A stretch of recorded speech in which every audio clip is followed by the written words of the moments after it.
तो ये old rectangle है हमारा और ये है न्यू। तो लेंथ ऑफ ओल्ड रेक्टेंगल कितना है? लेंथ हमने लिया है a और ब्रेथ ऑफ ओल्ड रेक्टेंगल है b। अब पेरीमीटर ऑफ ओल्ड रेक्टेंगल हम क्या लेंगे? फॉर्मूला यूज करेंगे, लेंथ प्लस ब्रेथ। तो ये हो जाएगा 2। लेंथ कितना है? a plus b।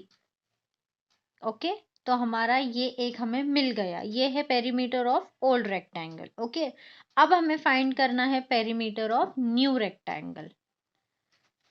अब लेंथ ऑफ न्यू रेक्टेंगल क्या है? 2a और ब्रेथ ऑफ न्यू रेक्टेंगल है 2b। Perimeter of new rectangle, तो फॉर्मूला लिखेंगे हम पहले 2l प्लस b। तो ये हो जाएगा 2। लेंथ है हमारा 2a प्लस ब्रेथ है हमारा 2b। तो ये हो जाएगा 2। तो 2 2 ज़ा 4, 4 इंटू a 4a प्लस 2 2 ज़ा 4 4b। ओके, तो पेरीमीटर ऑफ न्यू रेक्टेंगल क्या हो गया हमारा? 4a plus 4b। और ओल्ड का क्या हो जाएगा? 2a प्लस 2b, क्योंकि 2 into a 2a, 2 into b 2b। Okay, तो यहाँ पे हम देख सकते हैं कि ओल्ड जो रेक्टेंगल का जो लेंथ था वो 2a था, तो न्यू का है 4a, और 2b ब्रेथ था, तो इसका ब्रेथ हो गया 4b। मतलब कि ये क्या हो गया है? 2 गुना बढ़ चुका है। तो हमें क्या बोला गया है? क्या ढूंढना है हमें? how many times the perimeter of old rectangle will that of the new rectangle be? तो कितने टाइम से बड़ा है ये? ट्वाइस से बड़ा है। तो हमारा फाइनल आंसर हम लिखेंगे perimeter of new rectangle is twice the perimeter of old rectangle. Question number 2. If the side of a square is tripled, how many times the perimeter of first square will that of a new square be? तो ये हमारा एक original square है और ये हमारा new square है। ठीक है, तो यहाँ पे इसका वैल्यू हमें नहीं पता है। तो अगर हमने यहाँ पे इसका ले लिए x, अगर एक साइड में x लूंगी तो बाकी के चारों साइड्स भी क्या रहेंगे?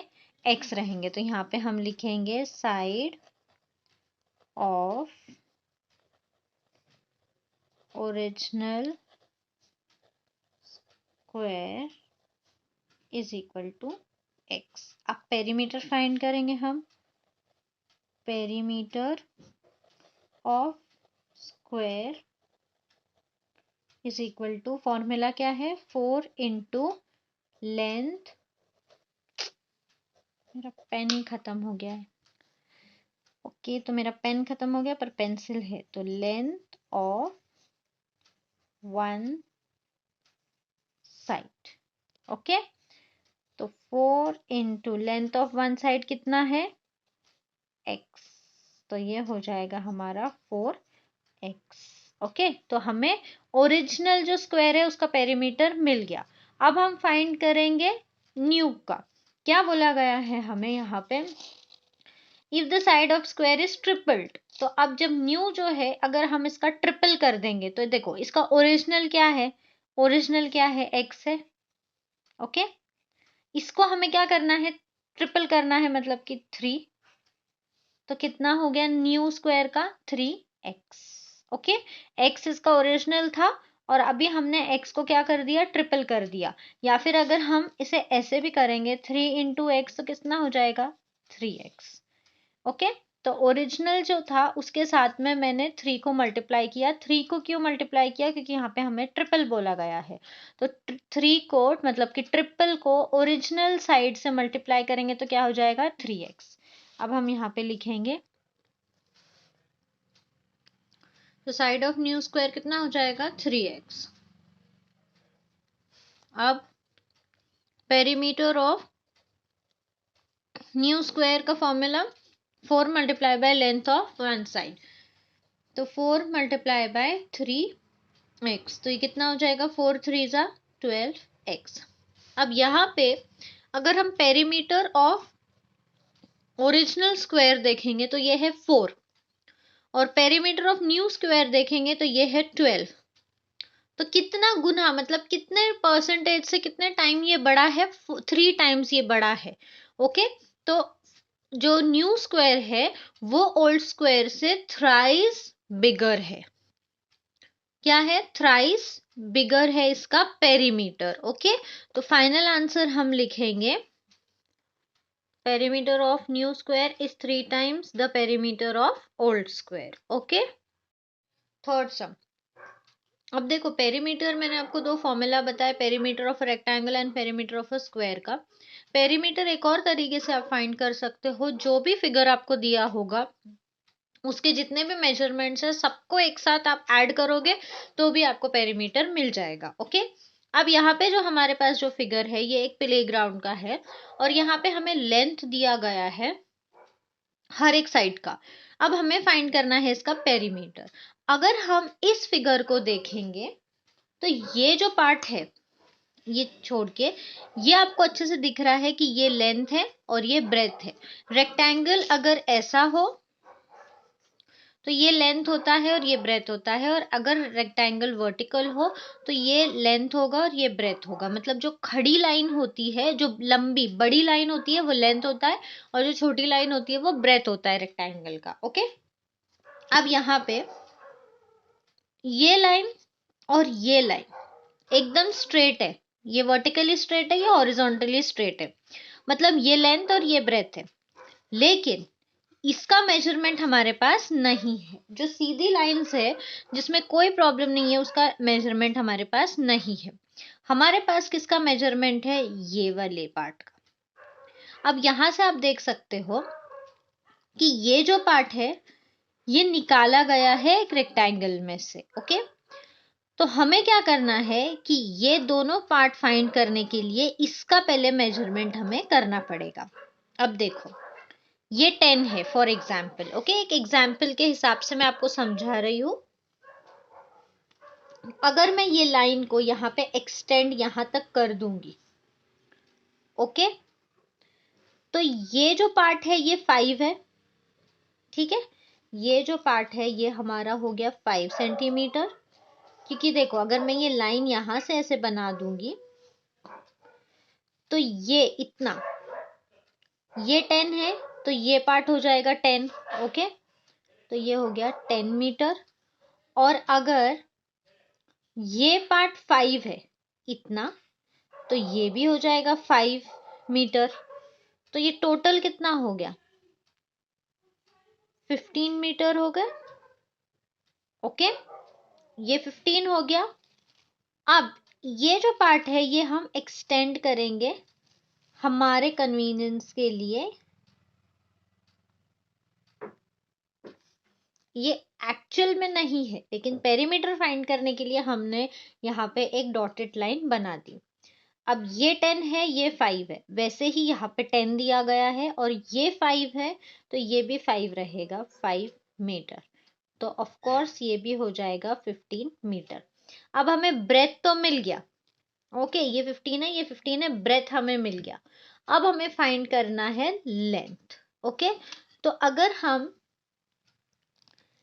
ये 15 है, ओके, ये 15 है और ये जो लाइन आप देख रहे हो ये लेंथ है, ठीक है, और इधर का ये लेंथ है, ये जो डॉटेड लाइन है, आई होप आपको दिख रहा होगा।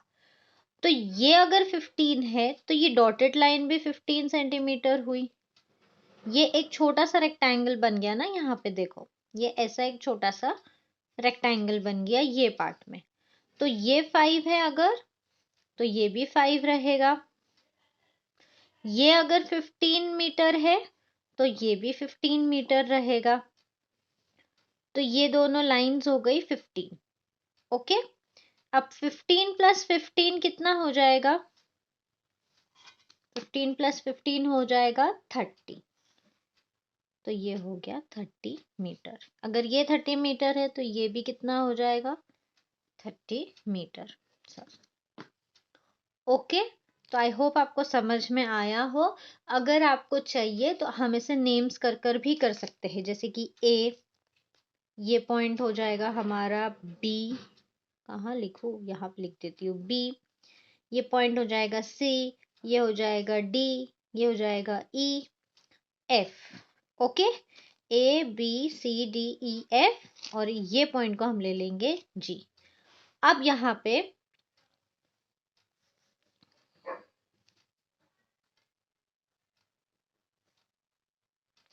ई और जी अगर हमें फाइंड करना है, ई और जी मतलब कि ये वाली लाइन, तो यहाँ पे हम क्या करेंगे, डी ई प्लस, ये जो डी ई है इसको हम प्लस करेंगे डी जी से, डी जी, तो ये हो जाएगा 15 plus 15 metre is equal to 30 metre, और E G is equal to A F, तो अगर ये 30 है तो ये भी कितना होगा, 30 मीटर, ओके।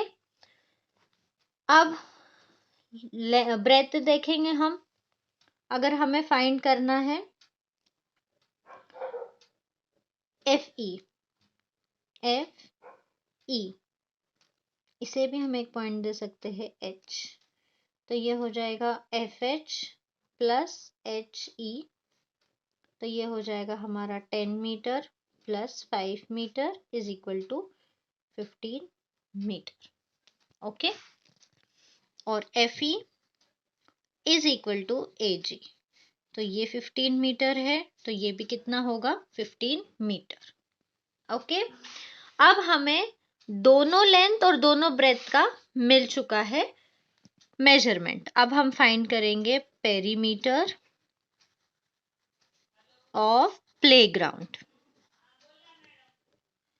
सारे जितने भी लेंथ और ब्रेथ है हमें उसे प्लस करना है, length plus breadth plus length plus breadth, 50 plus, तो 15 प्लस 30 45, 45 प्लस 45 90 मीटर, तो आंसर हमारा हो जाएगा perimeter of playground is 90 metre. Fourth sum, as shown in the figure, 4 napkins all of the same size were made from a square piece of cloth of length 1 meter. What length of lace will be required to trim all 4 sides of all the napkins? तो यहाँ पे ये napkins दिए हुए हैं और यहाँ पे हमें क्या बोला गया है कि square, from a square piece of cloth of length 1 meter, मतलब कि ये जो square है ये है 1 मीटर, ओके, ये 1 मीटर है, ये 1 मीटर है, तो अगर हम इसको देखेंगे तो ये जो साइड हो गया ये हो जाएगा हमारा 2 मीटर, ओके। यहाँ पे हमें perimeter of a square find करना है, तो यहाँ पे हम लिखेंगे सॉल्यूशन में length of napkin one side is equal to 2 meter. Therefore, perimeter of napkin is equal to 4 multiplied by length of one side, तो 2 मीटर, तो आंसर हो गया 8 मीटर, 2 4 जा 8।